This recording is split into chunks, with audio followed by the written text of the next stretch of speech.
Good afternoon to all. I would like to welcome you to the Euro-Mediterranean Economists Association webinar on mobilizing public and private sector finance for climate adaptation.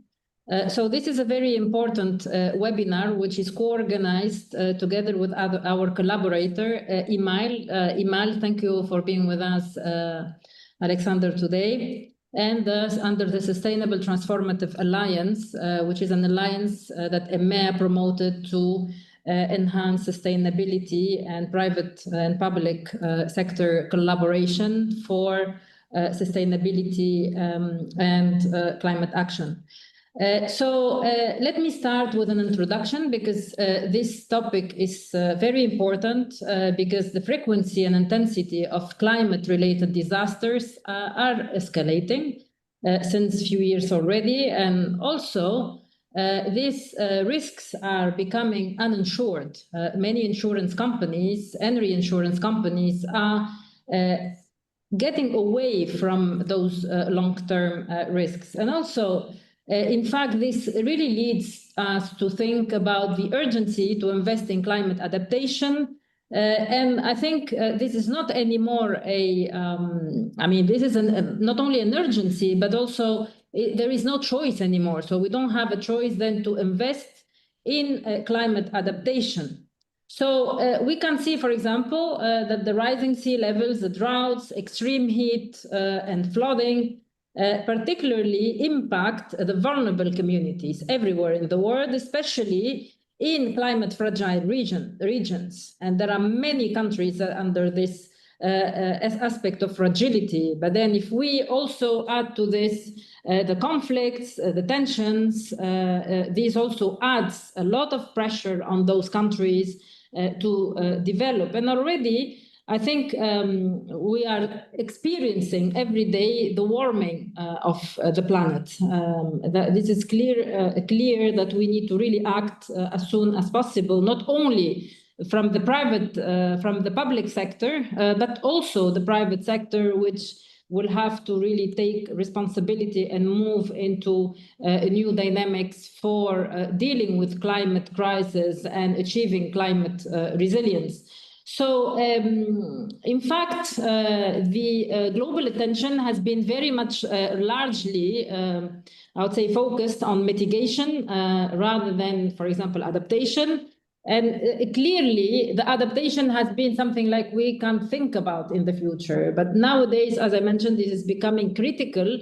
And we can see clearly that this is underfunded.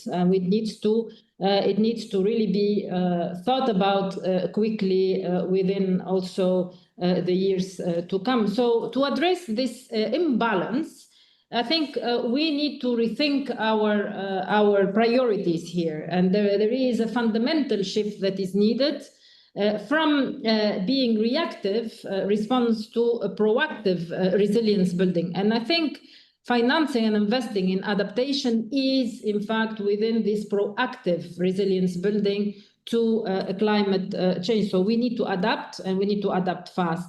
So this means also unlocking the needed capital. And this needed capital nowadays is scarce, particularly in terms of the public sector, especially in developed countries where they are having to deal with also other priorities, but also the developing and emerging countries, which also have their own priorities, and eventually this may not, fit into their priorities. So, in reality, there are many questions globally that whether we are really moving into this convergence of investing and putting the appropriate level of capital in adaptation.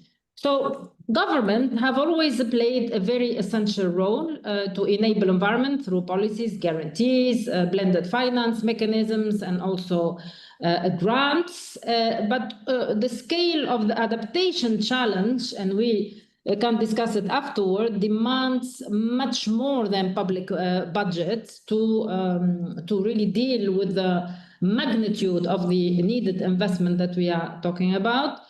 In this webinar, we want to discuss how the private sector can participate, not only from the institutional investors, to also small and medium-sized financial institutions, how to really bring them into this type of space. But also we can see that the risk perception is still very, I would say, difficult for many players, and obviously the regulatory frameworks, they are not yet adapted to help those companies or help the institutions, financial institutions, to go into adaptation, because these are long-term risks and it's very difficult to know how to return the money back. And this is what we call the bankable versus unbankable adaptation project. So mobilizing finance for adaptation also means building innovative financial instruments, whatever this means, de-risking investments,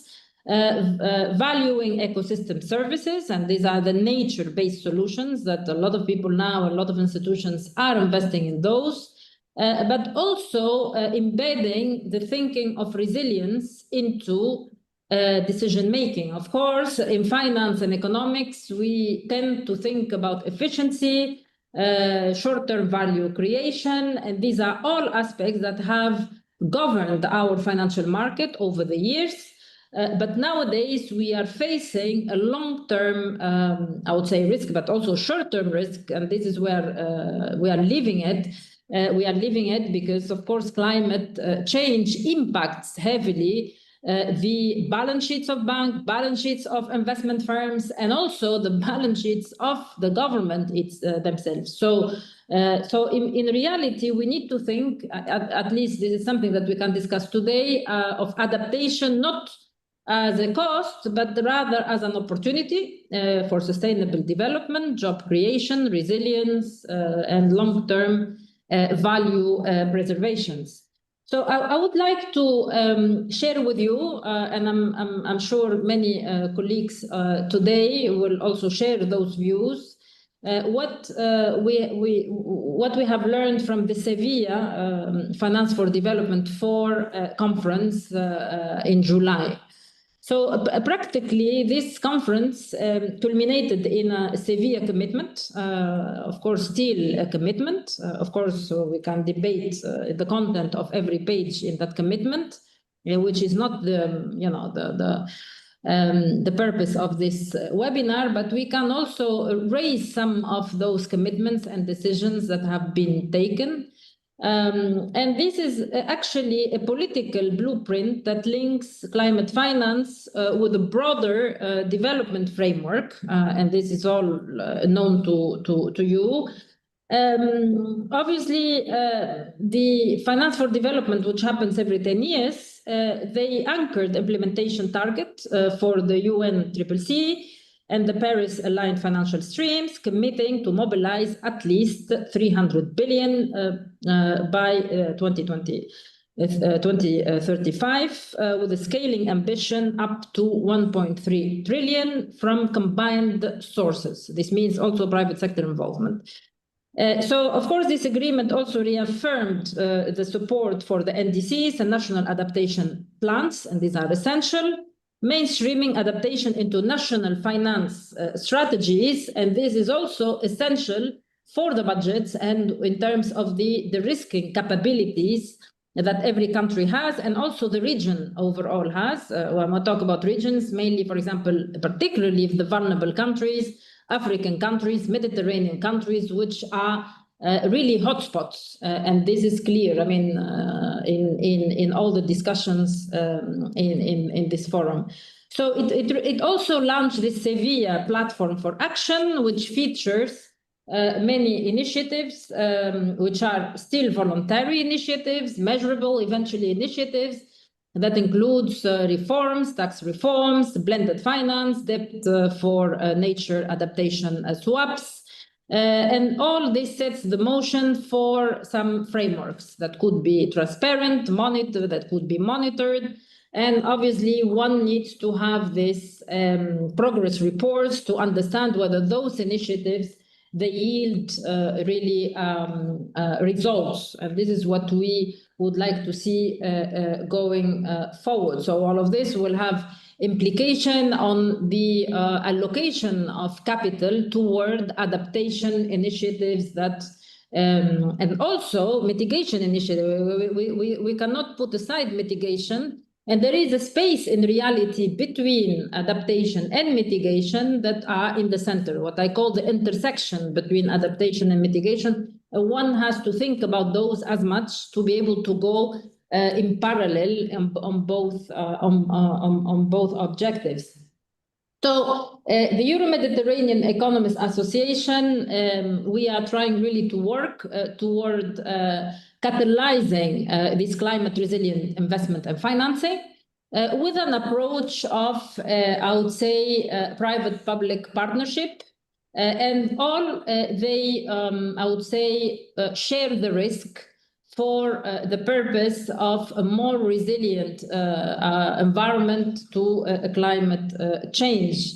And we have worked a lot on, for example, nature-based solutions, finance strategies, for example, applicable to, just an example, the agroforestry. And then this is a project which we have been working on to develop a financing scheme that could also be treated as an adaptation scheme, which really embeds the sequestration of carbon dioxide, but also biodiversity scores, and then really trying to, over time, promote the planting of trees for agriculture purposes, although, there are many other aspects that one has to look at it in terms of ecosystem services. So this is one small example, but we can think of many other examples, and we need to think of case studies that can be upscaled where the financial sector can enter and other players can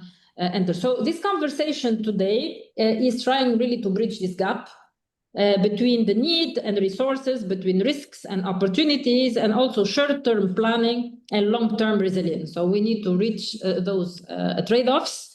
And also by trying to combine the power of the public and private capital, I would say, both capital, but also this collaboration between the two, that we can hope to build societies that are much more resilient to climate change. So with this introduction, I would like to welcome our speakers. We have very, very interesting collection of speakers today, and I would like to start with the introduction from Iskander Erzeni Vernoy. He is the head of EMAL. EMAL is a think tank in Morocco, and Alexander, he is very well-known expert on climate and development. He has contributed to all the negotiations, in fact, or some of the negotiations don't look like this, but you're doing a great job, Iskander, on climate and development on behalf of Morocco. So Iskander, you can tell us a bit more about how do you see international cooperation on financing adaptation, and also taking the stock between what you think Sevilla will bring to Belém, particularly that we have the COP30 in Brazil, and we are putting, of course, again, some hope on those aspects. So how do you see all of this? The floor is yours.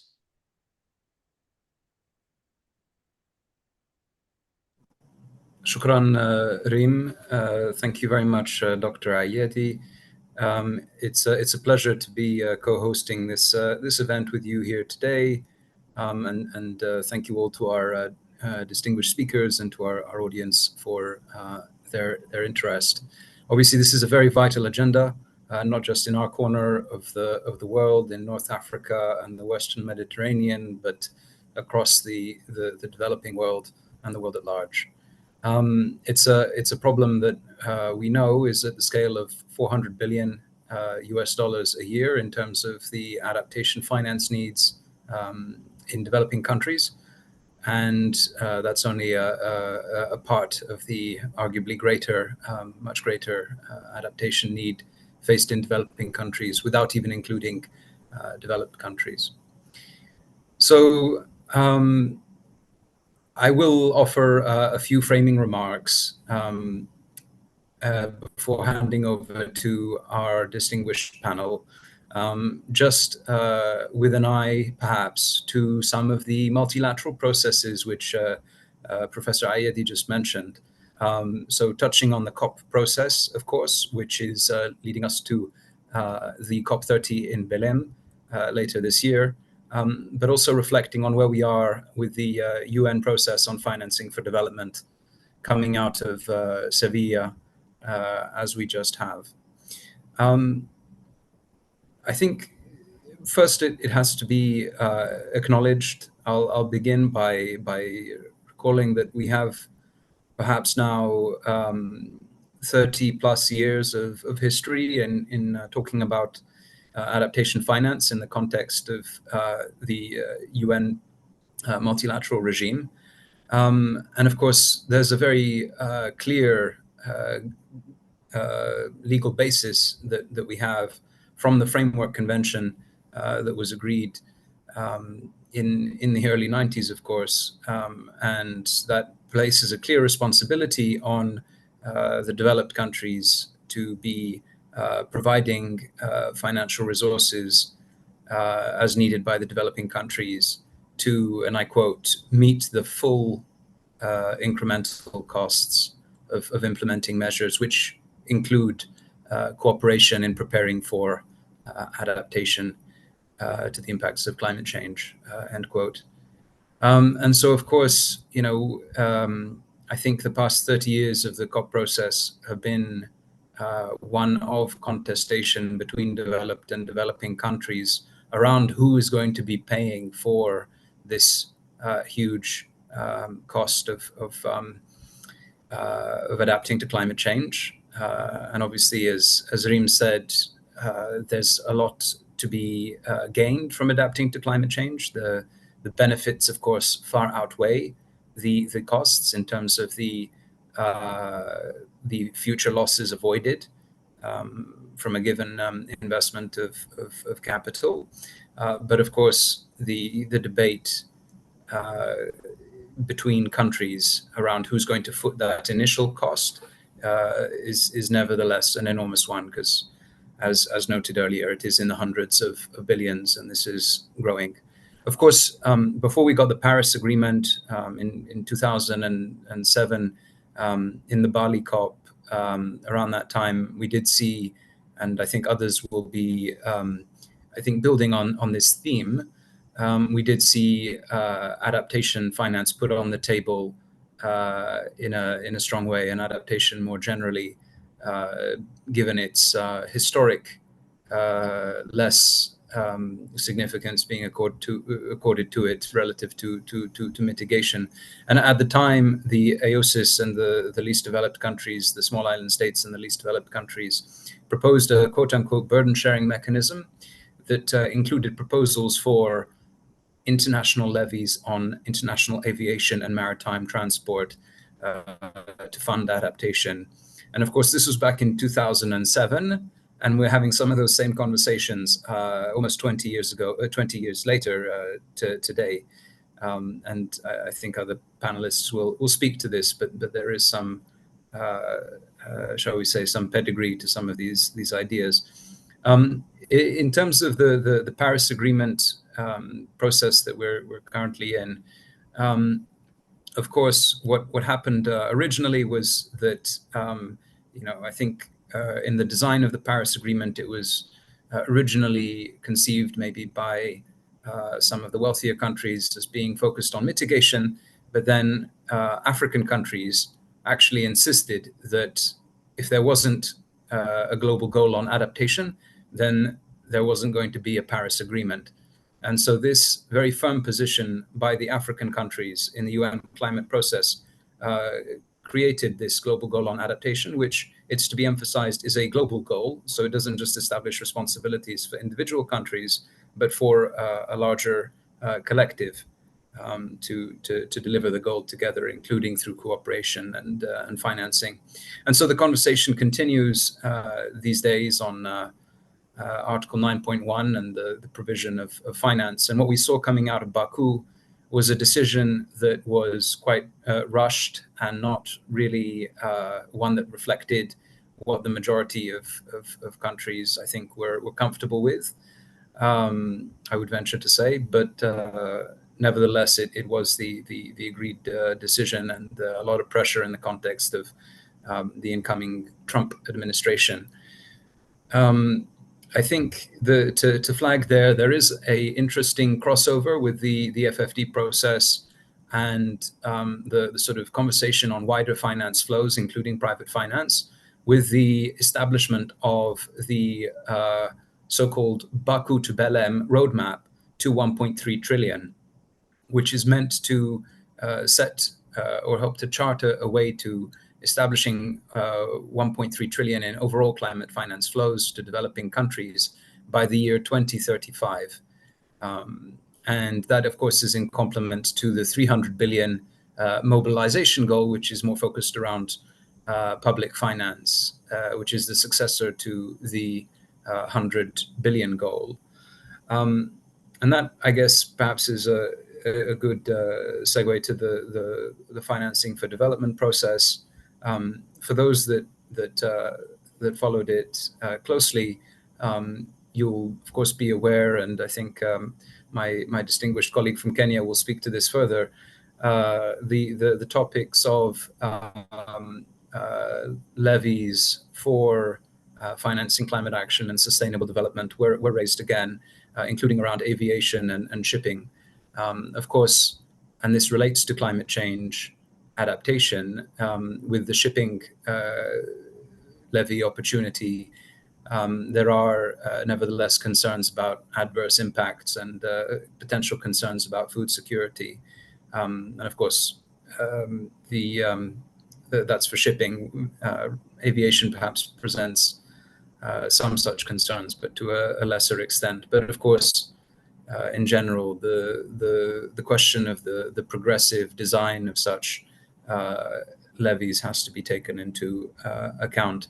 This is why it's really important to be consolidating the conversations that we're having under the UN, the nascent UN Framework Convention on International Tax Cooperation.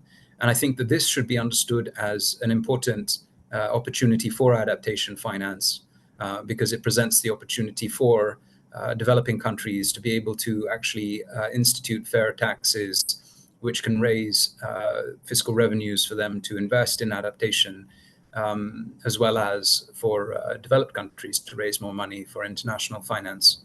Of course, this will be an important place for taking forward some of the important discussions that have been raised at FFD4, including around taxation of high net worth individuals as another potential source that was also put on the table by Spain and Brazil, but also some of the crucial conversations that we've been having, particularly in the post-COVID era, shall we say, around the global minimum corporate tax, and of course the G6 countries unfortunately undermined some of the global consensus that had been delicately brokered by the G20, the OECD, and others recently, in a capitulation to the Trump administration.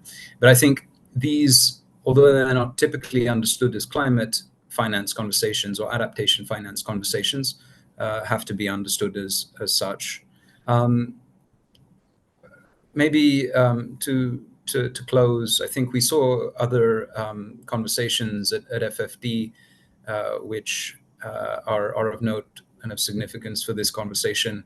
Obviously, it's in a context, the general context of reductions in overseas development aid, which obviously is damaging to adaptation finance.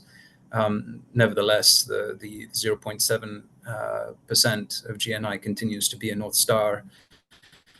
We see momentum around country platforms, particularly with an eye to mobilizing private finance. And this relates to the more long-standing concept, which dates back to the FFD3 in Addis Ababa, about integrated national financing frameworks, INFFs, which is also something that I think we also saw momentum around in Seville. Yeah, I think obviously there's more to be said about debt for climate swaps and the proposals around a UN framework convention for sovereign debt workouts.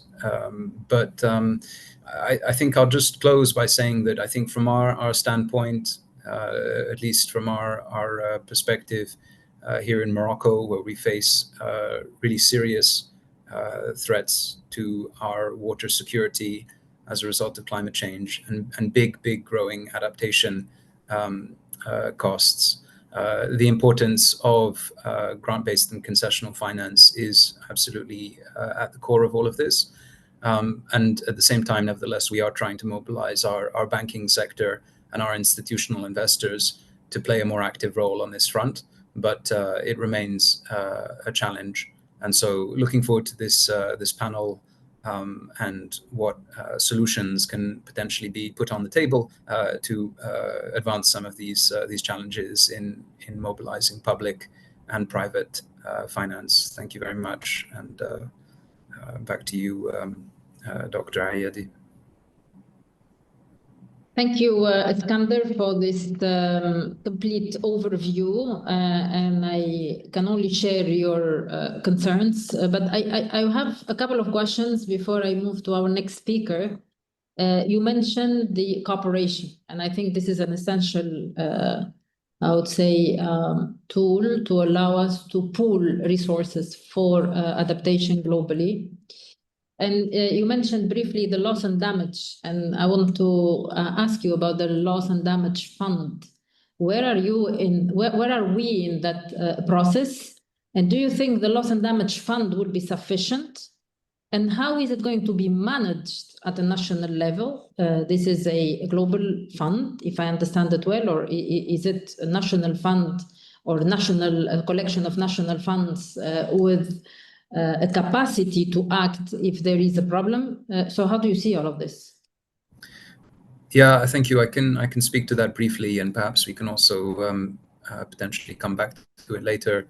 The board for the Fund for Responding to Loss and Damage recently met in the Philippines. I think the elephant in the room is that they are embarking on setting themselves up for operation when they only have commitments of less than $1 billion US dollars. I think it's like 700 million US dollars in terms of commitments, not all of which have actually been transferred. And so this is obviously a drop in the ocean compared to the overall global losses and damages faced by developing countries, which, according to various estimates, are north of to reach more than 400 billion per year by 2030. The relevance to this conversation, of course, is that there is an interesting continuum, which is a very important research frontier between adaptation and loss and damage, whereby, I mean, I think that, we understand adaptive measures as being essentially preventative, maybe before a given shock, and loss and damage being what you do after you face the impacts. But what we really do, I think, need to appreciate more, which is, I think, a basis for more attention in terms of finance, is the degree to which, and we see this in several examples that we've looked into in the Moroccan context, how losses and damages actually end up undermining the resilience of communities, and thereby result in greater adaptation finance requirements. So these two are very much connected, and we really do need to get them, treat them seriously. And it requires an unequivocal role for grant-based public finance in complement to, particularly for loss and damage. And I think largely for adaptation finance, but that's what we need in order to, I think, have a more high energy conversation about the contributions of the private finance sector as well. Thank you, Reem. Thank you, Iskander. That's why I mentioned the loss and damage, because if we make a parallel between prevention and resolution in financial markets in general, so we need capital and we need resolution when the problem happens. So this is why, for me, the whole debate in terms of adaptation is to connect the two. Loss and damage and adaptation so adaptation is a way to prevent the problem and I think these two have to be negotiated at the same time, not one and the other one, because you see, if we prevent, most probably the cost of resolution will be lower. Okay, so then in general, this is like what happened in the financial crisis when we had in the countries that had put more capital for system instabilities, they lost a bit less in terms of resolution. Of course, when we are connected globally, one has to think, how is the propagation of risks? So these are also other elements that one has to think of. But for sure, we cannot debate climate adaptation funding without debating loss and damage funding. This is very important. So thank you very much, Iskander, for giving us these ideas, and we'll continue later on in the discussion. I would like to introduce His Excellency Mohammed Nasheed. He is the Secretary General of the Climate Vulnerable Forum and at the V20 Finance Ministers, the group of the V20. And the former president of the Republic of Maldives. He has a great CV, and in fact, he's expert in human rights. He advocates in human rights, democracy, climate action. And I think I had the great honor to meet Mohammed in Ghana, the Secretariat of the CVF. And I'm very happy to have you with us today. So you will talk about the championing climate justice. This is essential, and the role of private finance in protecting the vulnerable economies. And these vulnerable economies are just increasing by year. So please, to you.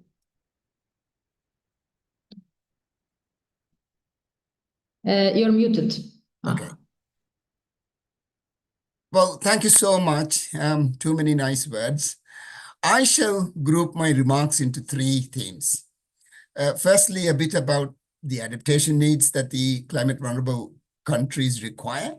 Secondly, on suggested reforms to the international financial system that would hopefully unlock huge amounts of capital. And thirdly, on the Climate Vulnerable Forum's flagship program, the Climate Prosperity Plans. First, adaptation. A quick note on the CVF.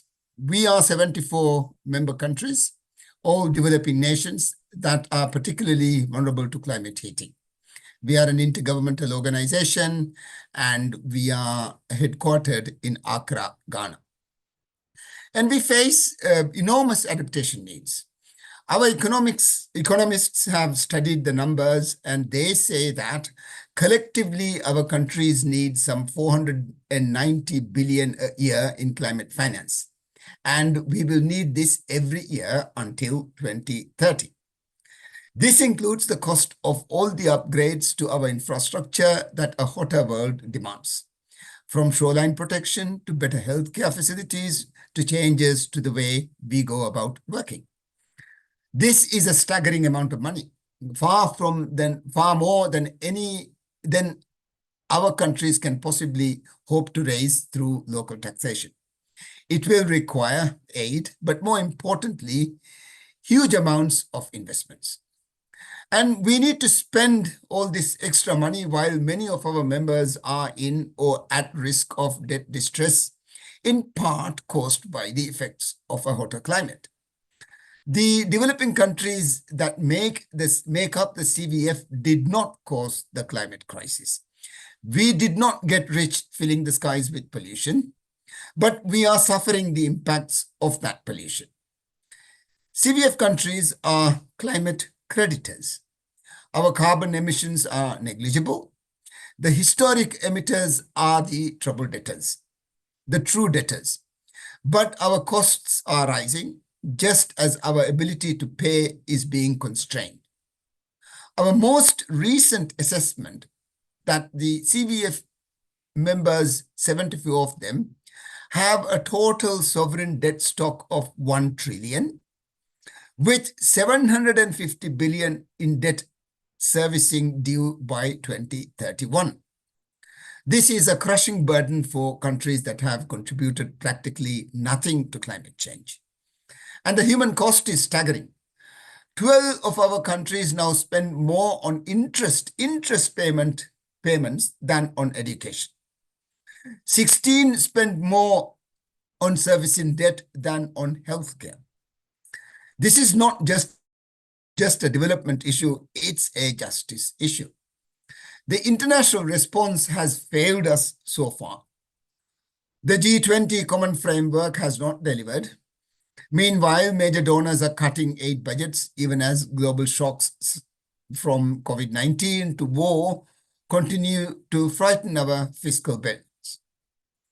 The irony is that climate vulnerable developing countries have some of the most ambitious climate targets on Earth. Targets that, if met, would see our nations grow and prosper, insulate us from further climate damage, and slash our emissions. But the global financial system makes achieving these targets far more difficult than it need be. So secondly, I'm going to talk about the super levers to unlock climate finance. You see, we are not just raising the alarm. In fact, I really do not want to talk about the unfairness of it and complain about it. We've been doing it. I've been at least doing it for the last more than 25 years. So we like to think that we are a solution brokering agency. We are offering credible, technically sound solutions. Earlier this year, we released a major report that outlines a set of super levers, 10 actionable strategies that could unlock $210 billion annually in affordable climate finance. These are focused, implementable reforms that would enable our nations to build climate resilience and pursue low-carbon prosperity. These super levers include things such as investing in skilled national teams to prepare projects, helping ensure bankable, investable pipelines, providing early-stage capital and first loan guarantees to de-risk investments, strengthening national institutions to accelerate climate delivery and boost confidence among private sector. The super levers also call for smarter subsidy reform and improved risk sharing at the global level. None of these require vast new aid budgets, but together they could transform the climate finance landscape, enabling countries like ours to borrow and invest at sustainable rates. This is the climate vulnerable doing what many said the global south could not do, bringing forward real solutions informed by lived experiences, technical know-how, and economic analysis. What we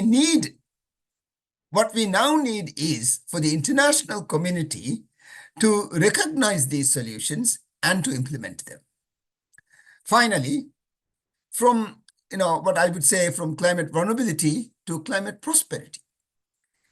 CVF countries do not want to stay vulnerable, and we don't merely want to survive the climate era, we want to prosper during it. We are pursuing a transformative agenda for climate prosperity, one rooted not in dependency, but in resilience and clean growth. We are not asking for handouts. We are asking for partnerships and investments in infrastructure, in nature-based solutions, in renewable energy. We do not want to follow the dirty, expensive development paths of the past. We want growth that is resilient, fossil-free, and future-proof. To guide this vision, we have developed what we call the climate prosperity plans. These are low-carbon development strategies that would give you the same economic outcomes, but with less damage to the planet.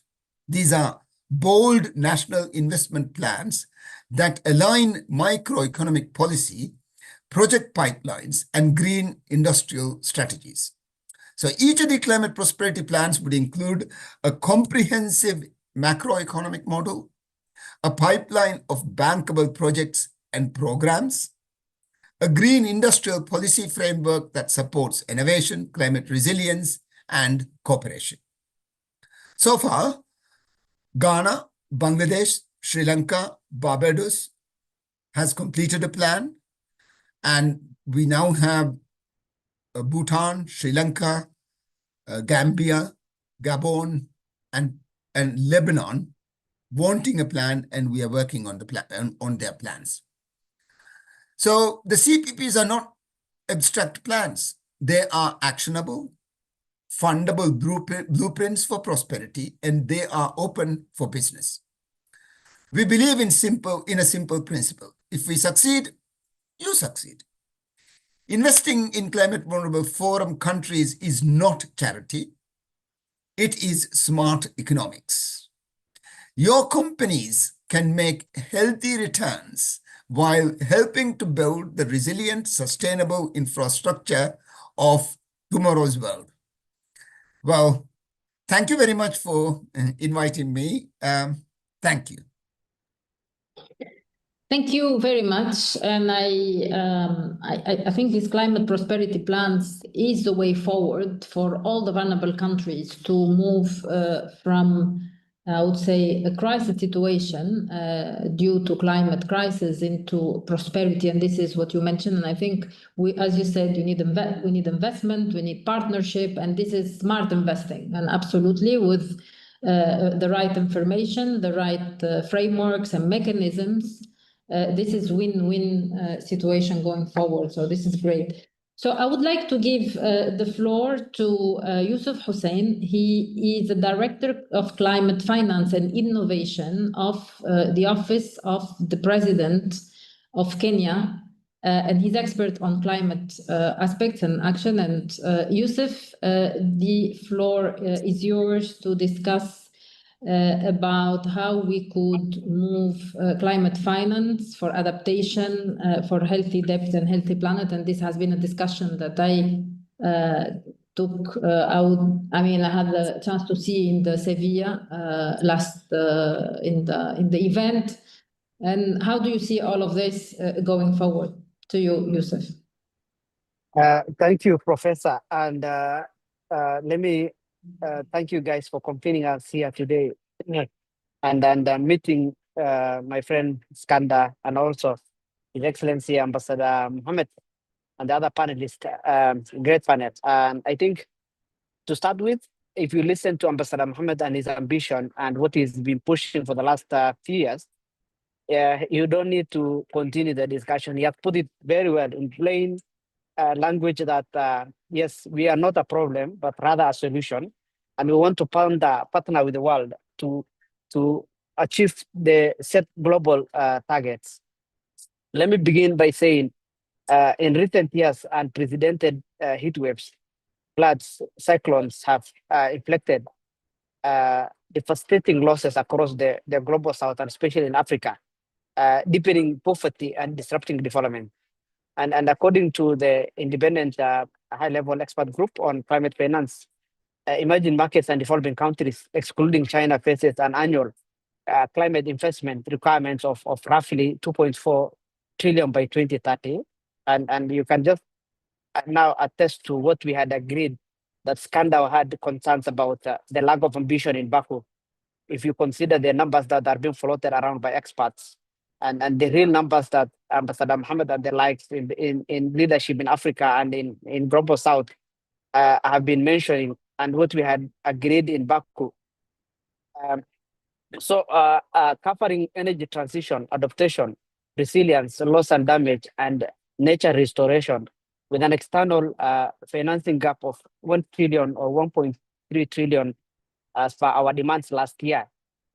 You can just see, yet the current adaptation flow amounts to just a fraction of what is needed, leaving vulnerable communities exposed to the growing climate crisis. Now, if we link, and I think Ambassador had made some remarks on the same, how do we link the fiscal space with the need for financing. So I believe we must refine debt as a catalyst for resilience rather than a burden. The Healthy Debt and Healthy Planet, which we've been championing and even commissioned a report together with France, Germany, and Colombia, sets a framework recommendation structuring sovereign and municipal loan as well as green bonds around clear adaptation outcomes, such as acres of land restored or like mangroves or kilometers of flood resilience drainage. By trying financing to verify results, countries can secure more concessional terms and signal private investors to climate resilience deliverables, measurable economics, and social returns. So if we look at the private sector and acknowledge what Ambassador was saying, how do we move from where we are to where we envision? That is simple. A long-term tenor concessional loans where MDBs extend 30, 40 years, low interest window dedicated to adaptation infrastructure like dams, water storage, coastal defense. So costs aligned with asset lifespan will be an ideal situation. And the other aspect will be blended finance and partial guarantees, where concessional first loss or partial guarantee credits can amplify public dollar into several commercial dollars. For example, the African Development Fund's partial guarantee for Togo leverage its performance-based allocation fourfold to mobilize 200 million in commercial loans for adaptation, biodiversity, and sustainable agricultural projects. So there's a life case that we can always rely on. The other aspect is contingency credit lines, where prearranged facilities triggered by extreme weather events provide liquidity exactly when nations need it, avoiding expensive post-crisis borrowing. And the whole aspect now of if we move away from the public, how do we also unlock the private?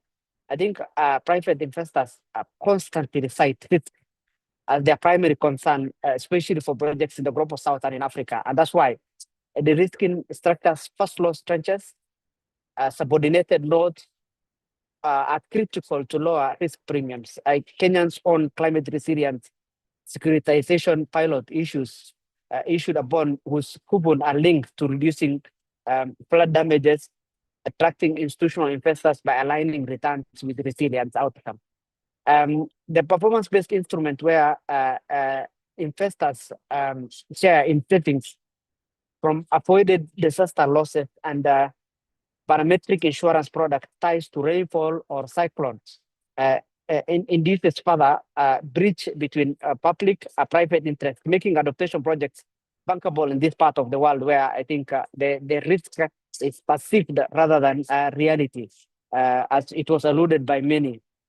And I think most African countries and governments have really done a lot on the policy reforms.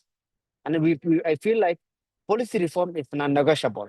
We must integrate adaptation in our national budget framework, and also introduce dedicated resilience levies to ring fence for adaptation fund, especially. Equally, I mean, vital is the technical assistance, which also Ambassador was alluding to. And I think it's high time we propose and establish an adaptation project preparation facility to help governments develop bankable pipeline, standardized outcome metrics, and streamline procurements, which finally can, deliver on the national adaptation finance, or maybe something similar to that, and maybe create a national adaptation finance council in governments that can convene governments, MDBs, private sector, civil society to align priorities, share data, and mobilize expertise, similar to what the prosperity plan Ambassador Mohammed was outlining is intending to do. I mean, housing everything, bringing plans together, bringing everybody into one room, and developing an investment plan that makes the Global South partner in all we are doing, and not just a recipient of aid and all those things. So For example, in Kenya, under the Kenya Water Security and Climate Resilience Projects, with a total financing envelope of 155 million USD and a second additional financing of SDR of 2.6 million, which is around 30 million USD, constructed 34 kilometers of flood mitigation decks in the lower Zoya Basin and upgraded flood early warning signs. And I mean, these measures protect an estimated 66,000 people from the recent floods, demonstrating how well-designed public financing can also leverage strong outcomes at scale. I mean, if we put and consider everything together, we said if we put money on the table and it's not concessional, it's not long-term, it's not focused on adaptation for Africa, there's no physical space to borrow. Listening to Ambassador Mohammed, you will realize that we are paying more to debt financing than to education and to the health sector, which are critical and a surface that government should offer. So when government collects revenues and revenues are dedicated more to debt repayment, you can feel the danger. So what are we saying here? And I think I want to invite all partners, government, MDBs, investors, and NGOs to co-develop adaptation pipeline, agree on common outcome metrics, and scale up the risking facilities so that we don't just assume that the projects in this part of the world, in the global south, are riskier, but rather work together to de-risk projects, prepare a bankable project where investors will seamlessly integrate, because African governments have really tried in the recent past to provide the conducive environments and at all levels of leadership in Africa and in the global south. The message is the same, that we really need to partner with the world in realizing the ambition we have for the continent, in harvesting the huge potential of the continent. So what are we saying here? I mean, let us recognize that adaptation is not merely a cost, but a high return investment in human security, economic stability, and our shared future. So I want to thank everyone, and I want to thank you for your attention. I will conclude my remarks there, and if there's anything, we'll stay behind for a few minutes to see if there's any question or some follow-up that I can say something about. Thank you. Thank you, Professor.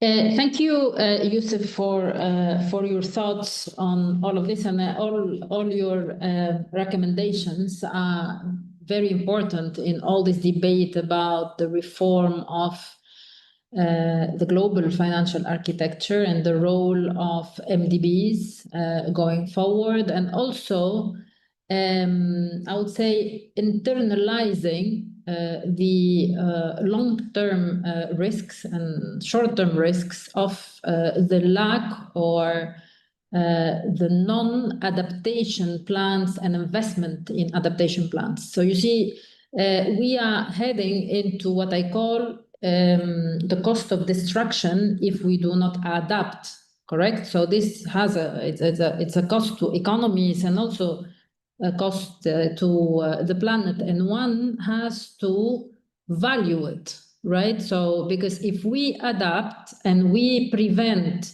the destruction coming from the lack of adaptation to climate change, then of course the overall concept of risk changes, you know, because at the end of the day, there are systemic risks and there are idiosyncratic risks. Of course, the idiosyncratic risks, these are connected to what I call specific projects, like, for example, the probability of default and loss given default and all of these parameters, which are important parameters, but these are what I call important for the idiosyncratic risks. So it's, you know, easy to manage generally if you have good frameworks and good follow-ups and monitoring of what we call bankable projects. But then there are other type of risks, which are systemic risks, and somebody has to pay for it.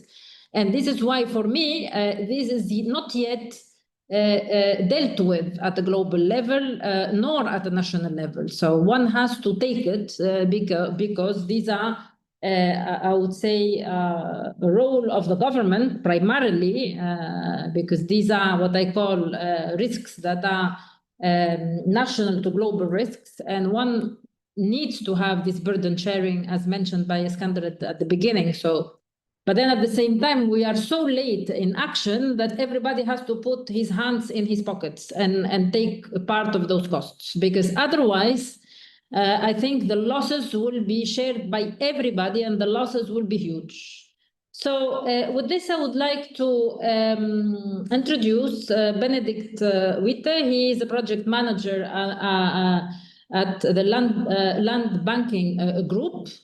And he will talk to us about specific solutions from a banking group on nature-based solutions, if I'm not wrong, and also how the private sector can invest, and what are your constraints, and how you can move beyond those constraints. And of course, you inscribe your comments within the discussion of today. The floor is yours. Thank you very much, Professor Ayadi. It's first of all, I'm honored to speak in this speaker series. Thank you for all the contributions before me.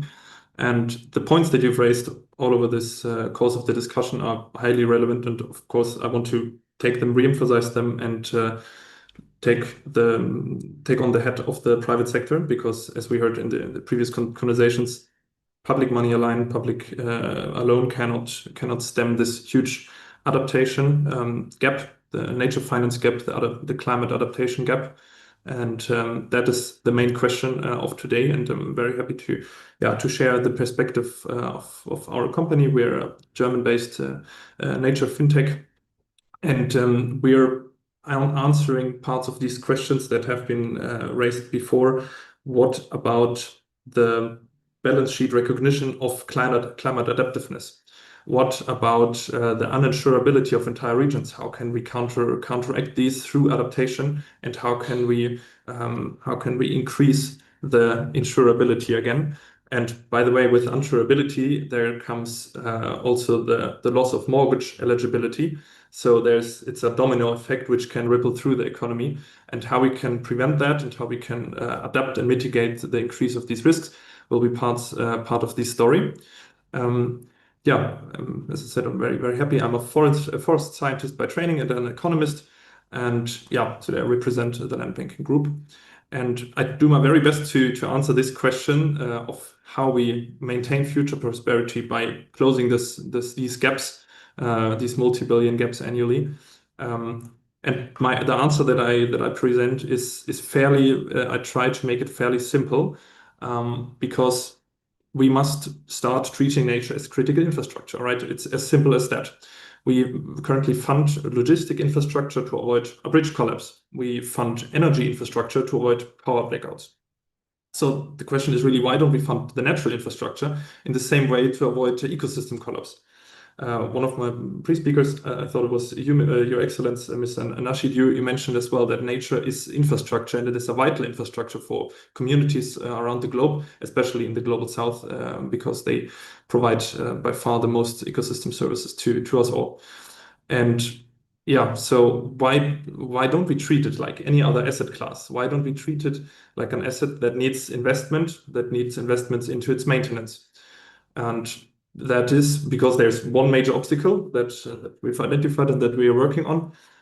If we want to integrate nature in our financial statements, into our balance sheet, as you, Professor Ayadi, also mentioned at the beginning, we need to make it transparent, and we need chartered accountants to need to be able to conduct an impairment test at any point in time. So they need to be able to check and audit its current status, to value it at the right point in time, and because you cannot manage what you can't measure. And you, Mr. Hussein, you also mentioned we need global outcome-based metrics to do so. We need a global system of repeatable, science-based, but yet scalable solutions to monitor the state of nature, the development of nature, to be able to make investments into it, which are then bankable and assetizable. And up until now, it was just technically not feasible because the technology was not far enough. But luckily, over the past years, past years and months, we need to say, the tech has rapidly evolved.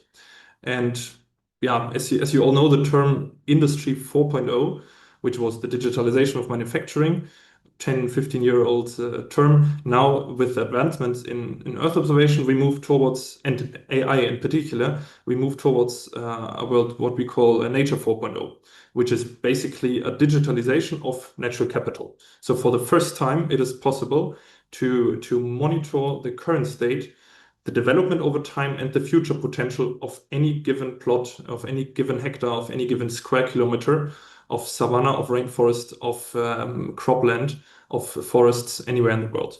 So this is a technical revolution that enables us for the first time to treat nature as an asset and to invest in its maintenance, into its resilience, from which we all obviously benefit. And yeah, at the land banking group, we are using this new tech, and we've built the tools needed to invest into nature resilience and to take the next step to account for it as an asset that secures future business value. And many of you work in the public sector. You probably are aware that the cycles there are longer than in the private markets, where you can test and try out new approaches quite fast. That is why we start in the private sector to test and to work on this approach to bring nature on the balance sheet. But that doesn't mean that this is not a possibility for the public sector. So we're catering both public finance, enabling public finance into nature, but also in the private sector. And this is what I want to focus on quickly. First, maybe one slide on the technicalities. Not all of us are accountants, me neither. As I said, I'm a forest scientist. But what does it take to assetize nature resilience? How do I bring an increase of soil health on my company's balance sheet, right? So these are the questions that we need to answer. So, and we went very early on in our journey, we asked this question to accountants, to chartered accountants, and to bankers. And there are basically 3 boxes to tick, that we need to tick to be able to account nature investments as assets, according to IAS, International Accounting Standards. So the asset must be identifiable, controllable, and it must hold future economic value. It sounds simple, and it is if you have the right solutions. So let me share with you, let me give you a practical example and guide you through how this journey would look like, that investments into nature resilience actually can be accounted for as assets. So for this, we built the platform Landler, where we are basically able to assess the quality of any point in time of any plot anywhere, which is onboarded. So the retailer starts with measuring this natural capital of its suppliers, of the farmers, in the 4 dimensions of the natural capital. So not only the carbon, but the biodiversity on site, the soil health, the water, with, for example, how much water the soil can hold, or how much biodiversity is on site, measured in various dimensions that I can answer in the questions afterwards, maybe. So in other words, how the resilience of these suppliers' fields evolves over time. So the retailer gets insights on how healthy the soil is, etc. And by linking these outcome-based measurements, these standardized measurements, to each polygon, to each plot of land at any time, this and ticks the first box, so the asset is now identifiable. Through this link to the biophysical measurement, the asset is identifiable. The second step then, after the onboarding of these assets, the retailer steps into contractual agreements with the land stewards, right? So contractually, the land stewards agree, will introduce regenerative practices.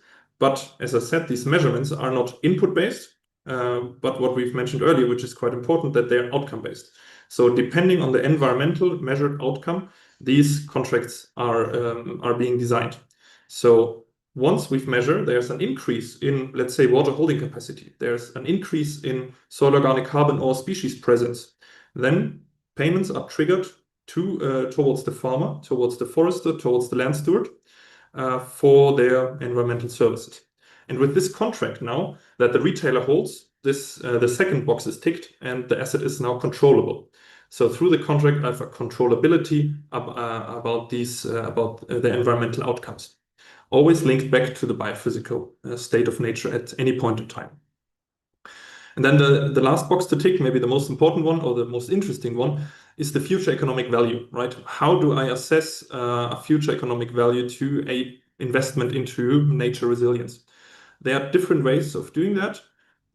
For example, the forester, the farmer, the land steward could go to his or her bank, show them the transparency of, show them the resilience of the fields measured and transparent and auditable, and through that get better lending conditions, because they can say, my field is more resilient than the others. My field has a track record of improving soil conditions, of improving humus amount, and thus get better lending conditions. The same goes for insurance premiums for insurers, where the land steward can prove they have a lower risk of a crop failure, which then really leads to a lower insurance premium.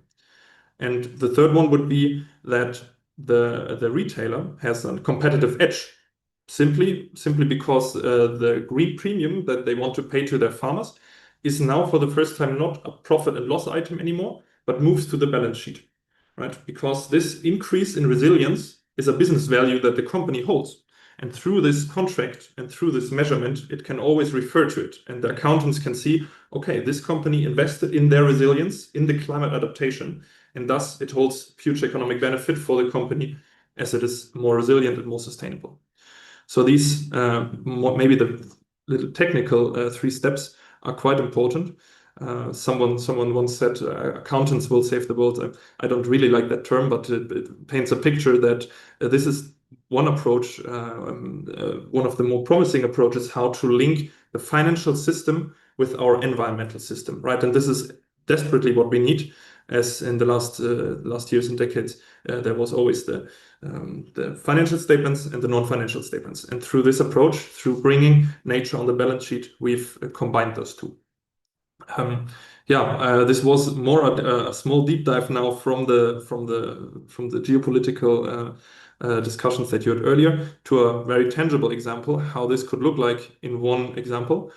Of course, there are many more use cases, but maybe I'll leave it at that and open up for the discussion. Just maybe this one sentence at the end, that now through this approach, investing in nature does not compete with core business anymore. It creates value. And the same thing, this is quite exciting and to witness and to scale. And I'm happy to take all questions that you might have. And thank you very much for the attention. Thank you, Benedict, for really doing a deep dive onto specific solutions. And then, as you rightly mentioned, we are moving our financial system into being closer to environmental value and ecosystem value and ecosystem services and valuing nature capital. This is very, I would say, innovative. Of course, not anymore because a lot of people are doing it. But then maybe 10 years ago, we wouldn't have thought about it. And I think you nailed it down very nicely and in a very specific way. We need identifiable, measurable, controllable, and we can assess the future economic value. And this is why nature capital becomes I would say, the asset that will allow us to develop this interaction between finance and environment in a systematic and tangible way. So it's not really theories, but rather we can create value that could be tangible for the future and will also increase resilience, climate resilience, and could be the anchor of what His Excellency Mohammed mentioned, which are the prosperity plans. It could be the anchor of the prosperity plans. Because at the end, we need to have bankable solutions that can be identifiable, and then we can track the flow over time. So, the value goes up and also the risks go down. As soon as the value goes up, the risks go down. So the risks profiles are not a static metric. It's moving, over the more we know, the more we handle those idiosyncratic versus systemic risks, we are able to manage the risk. So this is why, for me, it's not anymore a country risk. It's also, this connection between the two, because at the end, the country risk can easily be managed one way or another way. Okay, so thank you very much for this. And I would like to move without further ado to our next speaker, Thorsten Thiel, who is the founder of Global Ocean Trust. And he is member of the Euro-Mediterranean Economists Association Board of Advisors. Thorsten, I leave you the solutions and the nature-based solutions on the ocean side. To you. Thank you very much. And it's a pleasure and honor to be here for this important discussion. I think what we see is that a robust ocean finance architecture that delivers effective investment flows into climate adaptation and a sustainable and regenerative blue economy is required. And this means we need to understand what the specific climate adaptation finance challenge is. And so I will be talking about that. I will be talking about what blue finance is and that linkage to the contribution to a regenerative and sustainable blue economy. And then both linked to the alignment to blue nature solutions, but also how do we connect these coastal opportunities to capital markets through blended finance and patient capital. And then I'll close with an outlook after my participation in Seville. And just to put this into context, we need to keep in mind that we are seeing further degradation of ecosystems. We see inertia in our ways of addressing these higher risk of ocean tipping points. And we see global macroeconomics that still underestimate the impacts stemming from nature-related shocks and the impacts on ocean system. So targeted interventions, in particular in the water and nutrient use to produce pollution, support biodiversity, are key to limit the overshoot. But a regenerative and sustainable blue economy is just as much about the impacts of human activities on marine ecosystems and for the development aspect of these activities. So therefore, a robust targeted ocean finance architecture is required to deliver these investment flows in a format that you have positive outcomes for nature and for people. Now, finance can be targeted to reduce the stresses on the marine environment, conserve ecosystems, allow for biodiversity recovery, and address very specific ocean and climate risks through resilience in the format of a circular economy. This requires us to invest in ocean knowledge, in clean energy, in water solutions, in conservation, and the marine bioeconomy. So there's a broad range of investable propositions out there, but the climate adaptation finance has what I call a trilemma. I think there is first the discussion around the adaptation interventions themselves.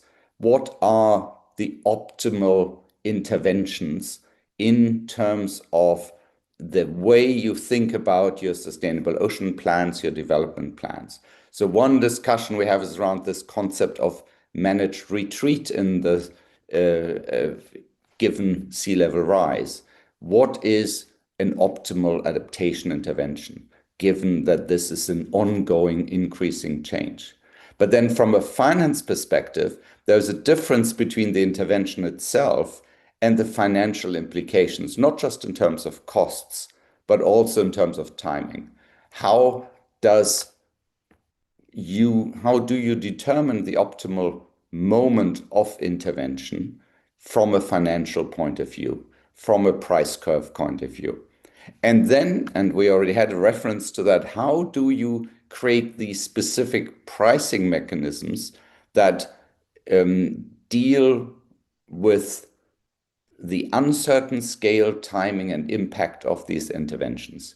So we know that there's a significant benefit of avoiding loss, but we also are aware that the specific financial impacts are uncertain and timing and scale matter.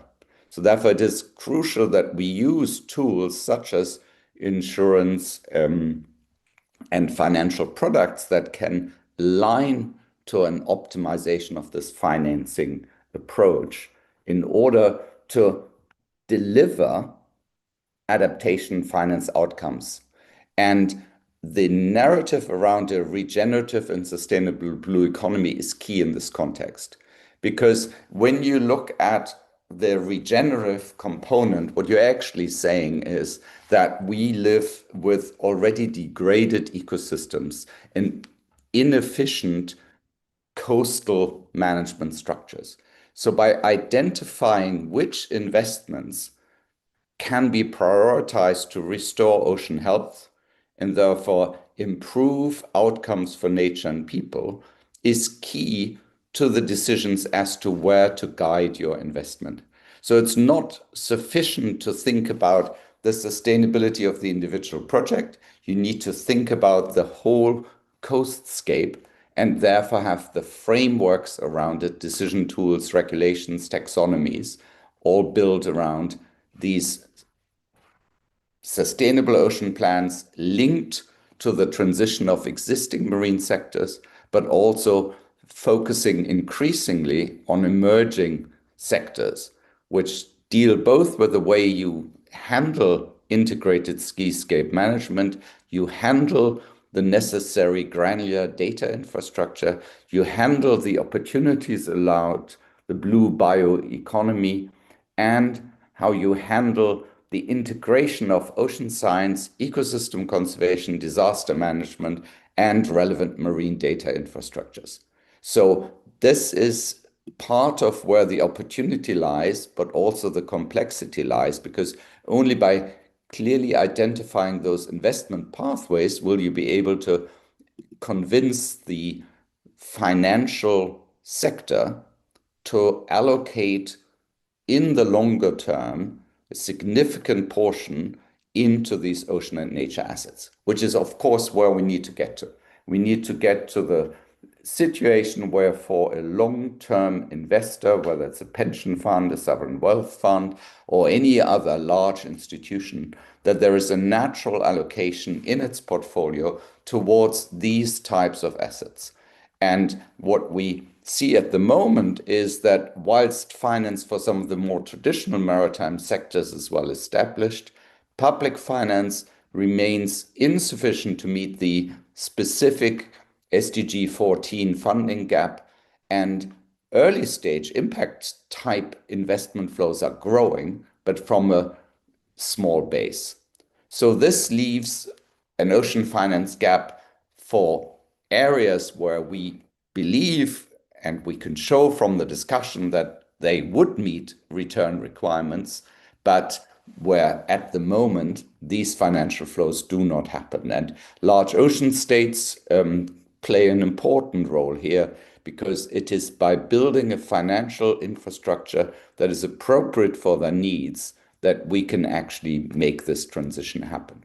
And we already heard about infrastructure, and both nature as infrastructure, but also in the context of the very large spending that takes place in the infrastructure space in any case.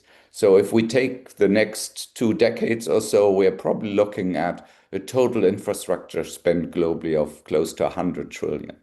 If that infrastructure spend is aligned with nature solutions, it will have significant benefits in terms of lowering risk, improving project economics, and delivering outcomes that work both for local communities and for the private sector.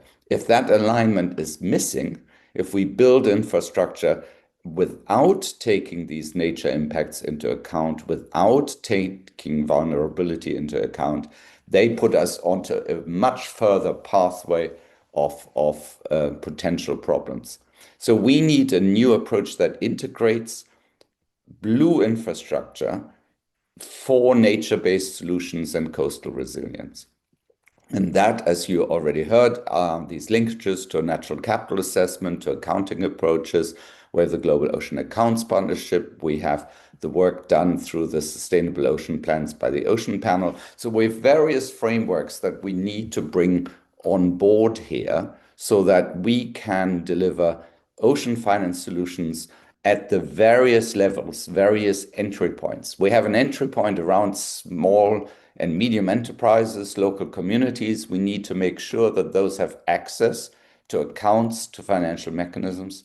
We have global commercial value chains that rely on the ability for long-term stability of their supplies. So that is another important entry point.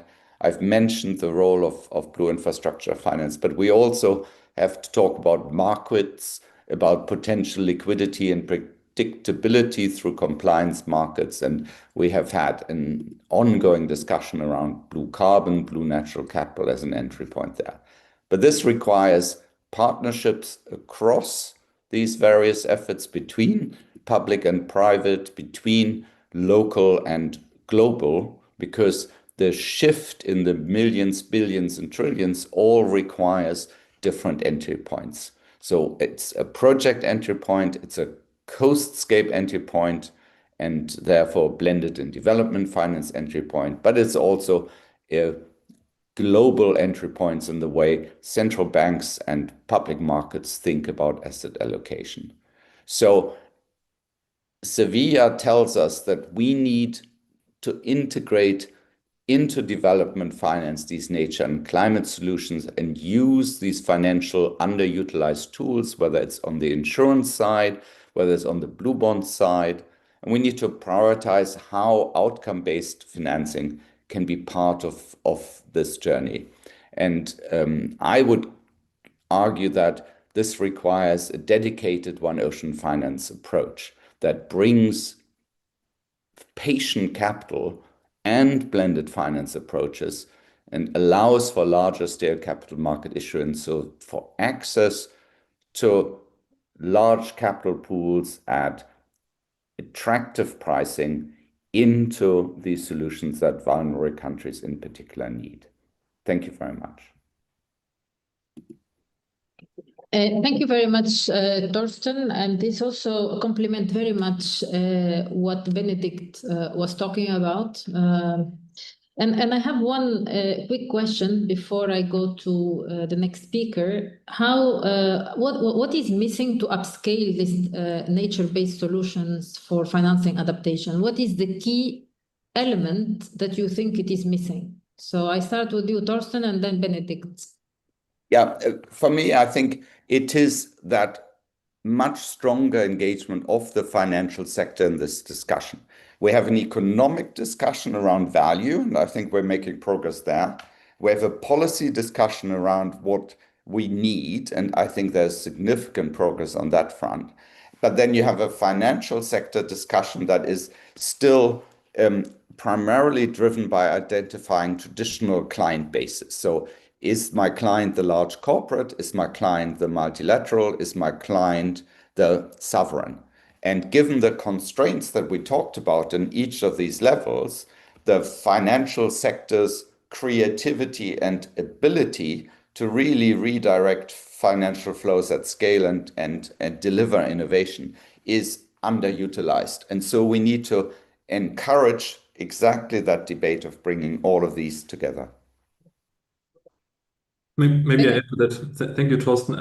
I agree, and I think the main thing that is missing, and from my perspective, is the awareness point. So, as you said, we're lacking the language or the awareness, and up until now, the tools to understand. And for example, frameworks such as the TNFD help corporates, but also governance to understand better these. First of all, these risks, because that's the first step, right? If you need to understand what is at risk, to then really mitigate it. And I think we're still at a point where not even, at least I can speak from the private sector, only a fraction of the private sector understands the risk that comes not only with climate change, but also with nature and biodiversity loss. So this is the first step, and there it's a long way to go. I have one question that complements this. Do you think the regulatory frameworks are lagging behind to help the upscaling of this type of thinking in terms of nature-based solutions? Yes. So generally, I would say the regulatory perspective favors climate action more than nature and biodiversity action. So everyone starts to understand, okay, climate change is a risk, but the more complex or the more complex to understand issues of biodiversity loss is harder to measure. Obviously, I mean, we don't have CO2 equivalents, but biodiversity in its global differences and local specialities. So I think that is one obstacle that until now we didn't have really the tools to standardize, measure it. So, but there, I mean, as I said, we're doing progress there. Thank you, Benedict. I see Mohammed hand, please. Well, in the Maldives, it takes $7,000 to protect 1 meter of shoreline, done through hard engineering. That is the breakwater and the revetment. But you can plant a reef or plant coral at $25 a meter. You can implant a mangrove at $5 a meter. And both of them does the same thing. What is lacking is, now, for instance, again, my own country, we have done 194 embankments on 194 islands, embankments, water breakers, and harbors. All these projects were done with World Bank and the Asian Development Bank, MDB assistance, and they gave us the wrong design. They gave us a design that was from the Second World War, the designs that were done on Pacific Islands during the Second War by the US. Now, these were really hard engineering, and they're still giving us the same designs. So if we could get the MDBs to give us nature-based solution designs, we did 2 harbors, we did 2 islands with our own designs, and it's still surviving, and it's a fraction of the cost. And it's doing very, very, very well. So I think part of the problem is the multinational development banks still sticking to the same designs. We must get them to redo that. Thank you very much. And I think many will have to change their paradigms of not only financing, but also to think about how to deal with these crisis situations and climate aspects. So for our next speaker, Kwame Barnier, he is partner and head of the advisory and market at KPMG Ghana, and he is member of the executive board of EMEA. Thank you for being with us. He just flew from Ghana, from Accra. So he will talk to us about what Benedict mentioned in his comments on transparency, role of accountancy and compliance, and really understanding how really we monitor all these risks. So please, Kwame, the floor is yours. Sure, thank you, Rim, and thank you all. I think, first of all, I feel really privileged to be a part of this panel because there's a lot of education, a lot of reinforcing points that I've had, very strategic and important things. I mean, I think it's clear from the start till now that there is significant need for adaptation, and especially the context given around it being African-driven, but it has to be accepted globally. It's crucial. I mean, for me, my play to the question that Rim put is really about ESG adoption. Because as I listen to Benedict, and especially also Tosa, I think ESG really gives the framework for consistency, right? It gives a framework for transparency, and it gives a framework for governance, which is really the connecting points that we're all talking about. I mean, we speak about national development plans or national adaptation plans, which is something that's useful, but then it needs a global context to it. So if you look at IFRS S1 and S2 that has just come, it's a real push on the point that Benedict made to make sure that financial statements for, again, the big entities that Tosa spoke about, those with patient capital and those willing to put out patient capital to actually report, I mean, as a requirement on, first of all, the S1, the sustainable finance activities, and also climate activities within their own value chains, right? Now, what ESG does for me, anytime I speak about ESG, I get very excited because the governance piece, where it's so crucial, talks about making sure that you have the right people in leadership or on the board that are diversified, that are diverse and also have the right knowledge to put in frameworks to drive what matters. So you're moving entities and countries from economic model that's just how much money I'm making to impact. And that whole sense is why you have a deeper and accurate view on the social impact, the environmental impact, as you're all talking about. So I think, I mean, what ESG does, and if you look at, I mean, somebody just made a point about regulation. Yes, what gets measured gets rewarded. I mean, if you measure it and if you reward it, people actually do it. It gets done. So I think regulations definitely is going that way. Thankfully, investors are putting a lot of money into ESG, but the question is that there has to be, for finance people, for accounting, for all those, there has to be that clear value points that, I mean, IAS spoke about it, and I think Benedict put it very, very clearly, even though he said he's not an accountant. I think he put it very, very clearly. It has to be identifiable. You have to be able to control it. And that future value is what people, it doesn't matter how small it is. And again, that's when we talk about patient capital, but it has to be there. So I think what ESG does is it gives everybody a consistent framework to adapt to it. And I think there's a lot of frameworks around, but S1, S2, I think really puts it for all of us because most countries are taught IFRS, right? And IFRS S1, S2, I think is one that puts it home for all of us. So for me, I think if in any of these things that we're talking about, the point of the need is there, the point of risk and opportunity is there, but how do we make it in a consistent manner to make it attractive to those that matter, those who have the patient capital, those who can actually make it work in terms of bring the money for the systems and processes that we need to put in place to ensure that we are all better off at the end of the day. Thank you. Thank you very much, Kwame. I think this gives us really hope for the ESG framework that could be applicable as also an anchor for what has been discussed by Benedict, also Yusuf and Torsten. So my last question to all of you, and then we are almost close to the end of this webinar.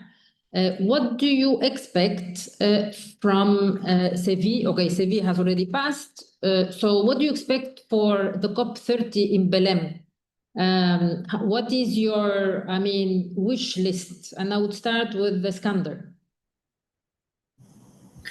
Yeah, thank you. I mean, I think, as is often the case, the mid-year UNFCCC meetings, SP meetings, subsidiary body meetings in Bonn provide some indication of how the conference of the parties at the end of the year is going to go.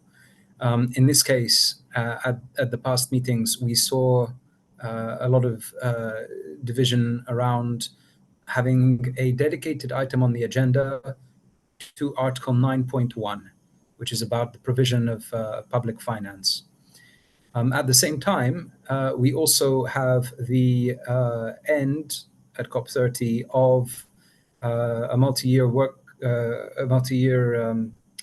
dialogue, I should say, around Article 2.1c, which approaches finance in the holistic sense, looking at all finance flows and making all finance flows consistent with the aims of the Paris Agreement. I think inevitably at the coming COP, we're going to see debates between maybe some of the predictable debates between countries around different visions for where finance is going to come from. And I mean, I think, there's an importance to having the conversation on 9.1 for sure. But also there's a question of how we can have the conversation around Article 2.1c in a strong way. So, I mean, this is a response to your question that purely focuses on the negotiations, but I'm hopeful that between the two of these priorities, we can move forward in a way that gives dedicated attention to each. And I'll let others maybe speak to maybe other dimensions of the COP. Thank you.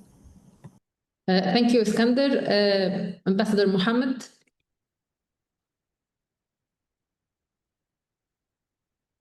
You're muted. I have 3 things. One is Article 6, a mandatory offset of carbon trading. I think you know what I mean. Secondly, move away from nation states to sub-national groups, private sector groups. So don't try to have an agreement among nations. The United States has already left the Paris Agreement, but California, the 5th largest economy in the world, is willing to uphold the Paris Principles. And there are 24 other US states who wants to do that. And there's a city alliance of the cities.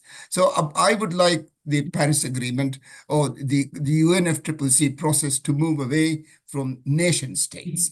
Don't try to get an agreement among nations, but try to get an agreement among who is willing to agree, and then let's just go forward. Thank you. Let's hope so. Benedict? Yes, thank you. And yeah, if you allow, it would be very interesting to get your perspective, Your Excellence, Mr. Nasheed, on this point, because you raised Article 6 as one, and the mandatory offset of carbon emissions as one key point of the outcome. I would go one step further and say that Article 5 is less discussed, but actually crucial as well. Article 5 is about the conservation of existing carbon sinks.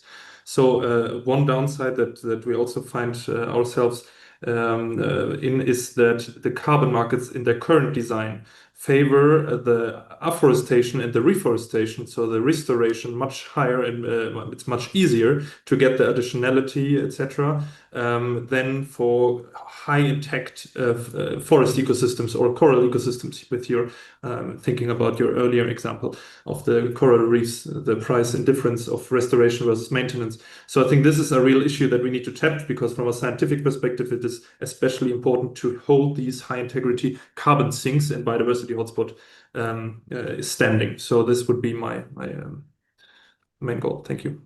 Thank you, Benedict. Thorsten? I think it is likely, given Brazil's focus on tropical forests, that will be an important topic. And I'm hopeful that we will be also talking about the blue Amazon. The marine spaces are just as critical, and Brazil actually has a lot of marine space themselves. So hopefully we have an equivalent discussion around ocean solutions. Thank you, Thorsten. Kwame? Sure. So I think, as I spoke about, I think we're all talking about things that will bring total value to all of us. And how do we simplify it, right? For those who have the ability to contribute and solve the problem, to be able to solve it. And one clear path is an ESG framework that will make adoption easy and relevant for the same purpose that we're discussing today. Thank you. Well, our webinar is coming to an end. I see the time. It's already 4:38, so we are already 8 minutes more than the time allocated for this webinar. But it was a really fascinating discussion, and we have, I think, much more work to do. I mean, after every webinar, I think there is much work to do. But one thing we can say that climate adaptation, yes, it's a cost. Of course, we have to spend it, but I think we have to take it as an investment in resilience, equity, and prosperity. And this is part of what His Excellency Mohammed mentioned in the prosperity plans. We need to think of future generation, not only this generation, and unlocking the potential, which is still huge. And as you all mentioned, there is little engagement by the private sector, little engagement because of different constraints. We need to have bold decisions. Maybe we need to have the community of willing to move, beyond these hurdles that we don't want to be again, in 20 years, talking about what we've been saying 20 years ago. And you mentioned, Iskander, that all of this have been discussed 20 years ago, and we are still in the blockage point. So we need bold leadership and bold decisions. This is key. Innovative financial solutions and capital. Of course, we need the private sector to take the responsibility into this. They are part of the system, and they need to, of course, provide the appropriate solutions for this. And we need the regional and national actors beyond the global actors to take the responsibilities for the implementation and to translate these ambitions, or call it them. I wouldn't want to call them global ambitions, because in fact there are ambitions of all the nations with different interests into really grounded, inclusive solutions that have that impact the population positively, and of course reach this prosperity that we are trying to talk about. So thank you all for this fantastic discussion, and certainly we'll come back to you with more ideas, and we try to really move this conversation to action. I mean, I always like to finish my conclusion by saying, yes, we need to bridge the science, and we know the policy, and that we know less, and then the action on the ground. And I think this webinar has really, hopefully, allowed us to understand the different dimensions from science, policy, and action. Thank you very much all for your time, and then the report will be sent to you in due time. Thank you. Thank you.